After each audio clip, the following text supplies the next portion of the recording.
Hello everyone, my name is Nick Dinsmore and this is the Nick Dinsmore YouTube channel. I do believe we are on episode number 3 of my story. I've moved here at the Midwest All-Pro TV studio to a different location because I believe my audio on some of the other recordings was not as good. Hopefully this one is better.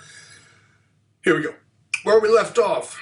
It was the 1st of April. I was at OVW training in Jeffersonville, Indiana at the Nightmare Danny Davis School of Professional Wrestling, and someone had called over from the Louisville Gardens, USWA, said somebody didn't make it. We need a wrestler. So Danny comes out and says, somebody, Nick, get over to the Gardens. Well, I had ridden my bicycle that day so I could get into shape. So I had to pedal my behind all the way home, about a 10-minute pedal. Grabbed all my wrestling stuff, got over to the Gardens, breathing heavy, parked in back, went in the back door. I think the first match was just going to the ring or the national anthem was playing. My heart was beating. I was nervous. It's the first time I'd ever been in the back of the Louisville Gardens, and I saw Dean Hill. Dean Hill was a longtime Louisville police officer, and he also did announcing for USWA as well as OVW for a long time. If you've seen any of the classic OVW tapes, he's got the big handlebar mustache. So Dean walks up, I'm sweating, got my bag. He goes, all right, April Fools. My heart just fell out. I sank to the floor. Everybody in the room started laughing at me. I didn't think I was going to cry, but I could tell I was like, I was really embarrassed. Then Dean goes, just kidding, hurry up and get dressed. You're on second against a 400-pound monster. And I wrestled Tank from the South African Truth Commission. Tank was also Mantar. At the time, USWA was using the South African Truth Commission as a part of WWE Talent Exchange, almost the first developmental system, if you will. It was Recon, who was Bull Buchanan. It was Tank, who ended up being Mantar. And it was the Interrogator. Now, the Interrogator was the big tall guy that was in the oddities. Recon and the Interrogator were great guys. I got in the ring with Tank. I was scared to death, and he took care of me at the Louisville Gardens. April 1st, 1997, my very first match for USWA. The same crowd that would go to the Louisville Gardens every Tuesday night would also go to Danny's shows on Sunday. So I knew a lot of the people. I immediately got a reaction, and I got out of there, and I was so excited. We got into the back, and I sat down with, I remember it was Mike Samples, because I believe he was doing some of the booking there. And someone else was in the room, but I can't remember. It might have been Dutch Mantel. And they said, well, we want to hire you for USWA. My mind was blown. They said, we're going to pay you $240 a night. You can take $40 draw at each of the events, and we'll pay you the rest in check at the end of the week. So I'm doing some quick math in my head. They do 4 to 5 events every week. So I'm thinking, wow, now, this pays a lot more than the kitchen cabinet company that I'm working for right now. So that next weekend, April the 5th, I took my first trip to Memphis, Tennessee. And I went with another wrestler, another one of Danny's students. For the purpose of this story, he will remain nameless. But I was young, I was green, he's a little bit older than me, had more experience in the business than me. We meet up in Jeffersonville to ride down. I was going to ride with him. And he took off, probably opened up a can of beer, and he's driving. And I don't recommend anybody do that. And I was a little uneasy myself. I had my tuna and rice in my container, and he might only have the 6-ounce beers, but I think he had 6 of them by the time we got to Nashville. He got another 6, so he had another 6 by the time we got to Memphis. Louisville to Nashville is about 3 hours. Nashville to Memphis is about 4 hours, about a 7-hour total trip. He had nearly a half case of beer, and he was just hammered. So we go to the Admiral Bimbo.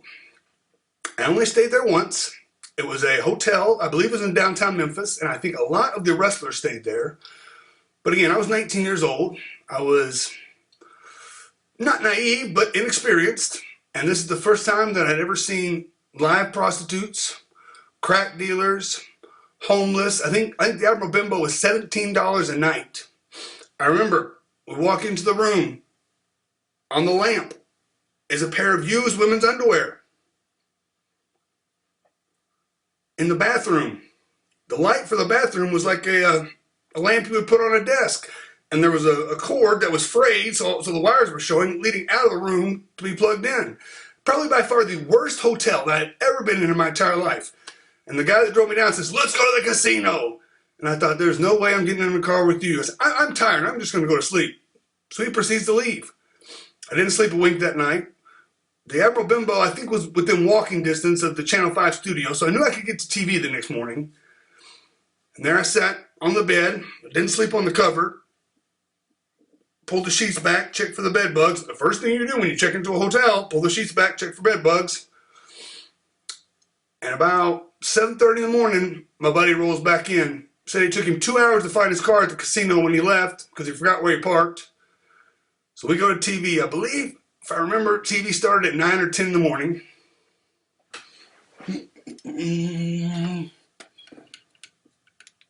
Forgot my lighting. Let there be light. Memphis TV started at 9 or 10 in the morning, so we get there.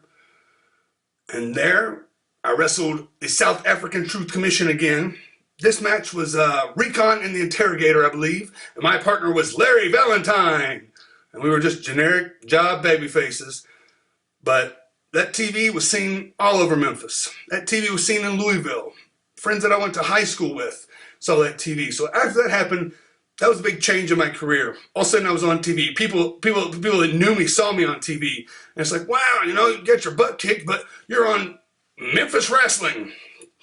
So from there, I continued to work for USWA. My schedule would normally be like this. Mondays and Wednesdays, I worked at the cabinet factory. Tuesdays and Thursdays, I went to college at Indiana University, Southeast, go Grenadiers. Sometimes on Thursdays, USWA would have a live event.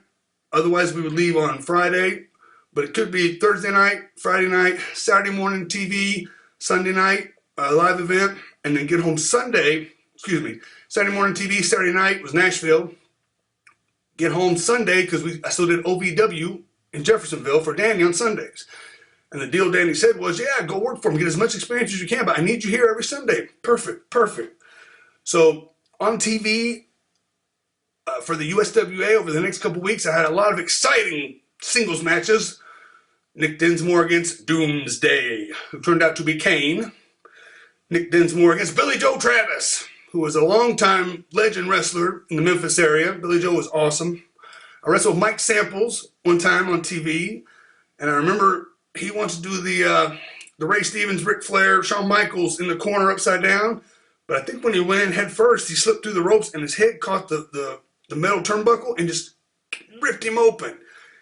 I was in the ring. He comes out of the corner, turns around, and blood is just all over his face. And I'm just, oh my God, what are we doing? Live TV? Ah! We did it pretty quickly after that. Then the creative direction put Nick Dinsmore in a big, exciting babyface tag team with Flash Flanagan. Flash and I wrestled tag matches around the territory on TV. We wrestled Mike Samples and Bulldog Reigns. Side story about Bulldog Reigns one time. I can't remember if it was USWA TV or maybe Power Pro TV, but there was a big brawl on TV, bust into the parking lot. Bulldog Reigns was a big, muscular, stocky guy. He had sweatpants on. On TV, he gets knocked down. He split his pants. He had no underwear on. Spread eagle, live TV, Bulldog Reigns. Flash and I continued to wrestle. We wrestled a new team. Mike Samples brought in Vic the Bruiser, who's another one of Danny Davis' students. Big, bad, and blonde. They both have bleached blonde hair. Mike Samples, movie star Mike Samples and Vic the Bruiser. And then we had a live event in Memphis at the big one. And it was Nick Dinsmore and Flash Flanagan against the USWA Tag Team Champions, the South African Truth Commission. Now the Truth Commission, I don't know how many remember, but they had the Commandant. He was the manager, and he had the voice, the Commandant. The Commandant did Tony the Tiger in South America. Awesome, awesome voice. So that night in the big one, I believe the Truth Commission was going on to WWF TV pretty soon, so they were finishing up in USWA. I was without a doubt the smallest guy in the territory on TV, and Mike Samples was the booker, and I think he had an issue with someone in the Truth Commission, maybe Tank, maybe not. So he puts me over on Tank. Tank's the biggest guy in the company. And I do the big splash off the top, 1, 2, 3, we win the tag team titles. The USWA tag team titles, Flash Flanagan and Nick Dinsmore at the big one. I was so excited. So we continued to do live events. And the next time, I believe it was the next weekend, I remember it was a casino, maybe Caruthersville or maybe Tunica, I'm not sure.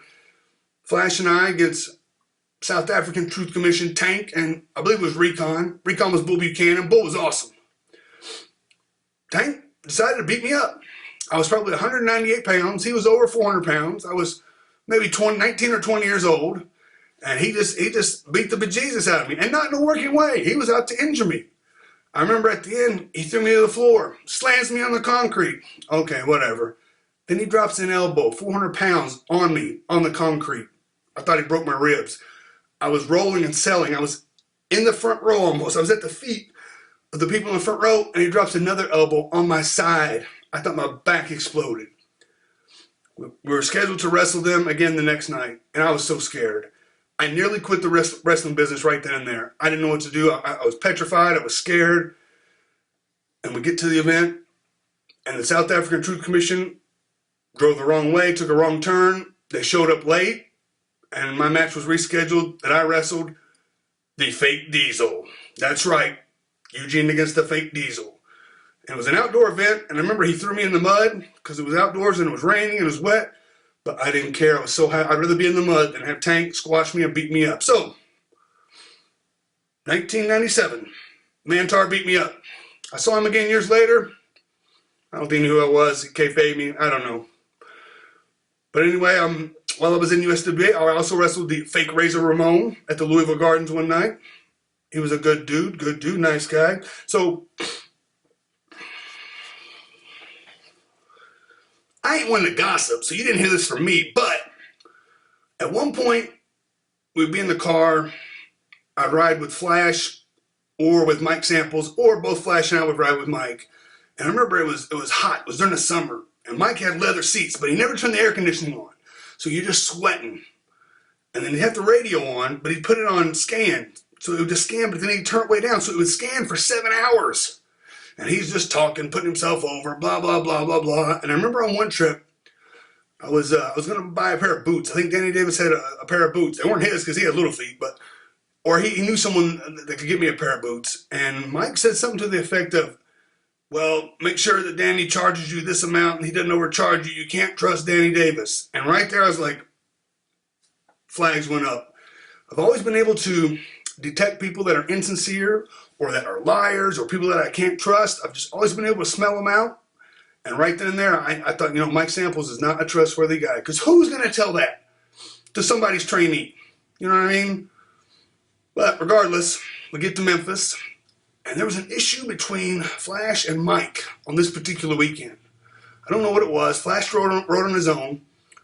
And Mike didn't want Flash to go out to it was a club or whatever. I mean, we were young. We were 19 or 20, but it was like it was 18 and older club. But all the kids in Memphis hung out there. I didn't know where it was. I was just along for the ride. And Flash wanted to go anyway. Mike said, no, don't go. Don't go. I don't want you to go. If you go, I'm going to be mad.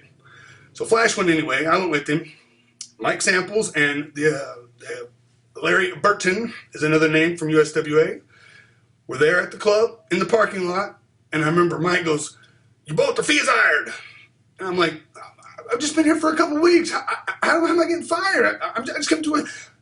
I'm telling these people at the club to come to the TV, to come to the live event, and now we're fired. I don't know what the issue was, but long story short, it got resolved. We continued to wrestle for the USWA until, I believe it was mid-July. Now the deal with Danny was, wrestle around, but I need you every Sunday for OVW's event in Jeffersonville, Indiana. And I remember I told Danny, so well, USWA scheduled an event on a Sunday in Memphis. And Danny exploded. Why? Blah, blah, blah, blah, blah. And basically, it was an ultimatum that I could either wrestle for the USWA or I could wrestle for Danny Davis. Now, like I said, the USWA had promised me $240 a night with a $40 draw, so I got my $40 every night. Never once saw a check for any other amount of money. Didn't expect to. I wasn't in it at that time to make money. I was just having fun. But USWA was crumbling. There was dissension in the ranks. And their events were drawing less. They were losing TV. I think by that point they might have already lost Evansville and weren't doing Evansville anymore. And Danny said right then and there, you can stay or you can go. And we will get into what I did on the next episode of my story. Be sure and like, share, subscribe, comment. Check out some other content on the Nick Dinsmore YouTube channel, as well as the Midwest All Pro Wrestling YouTube channel, because Midwest All Pro Wrestling is right here in Sioux Falls, South Dakota. Get the merchandise at MidwestAllPro.com. And from me to you, I will see you at ringside.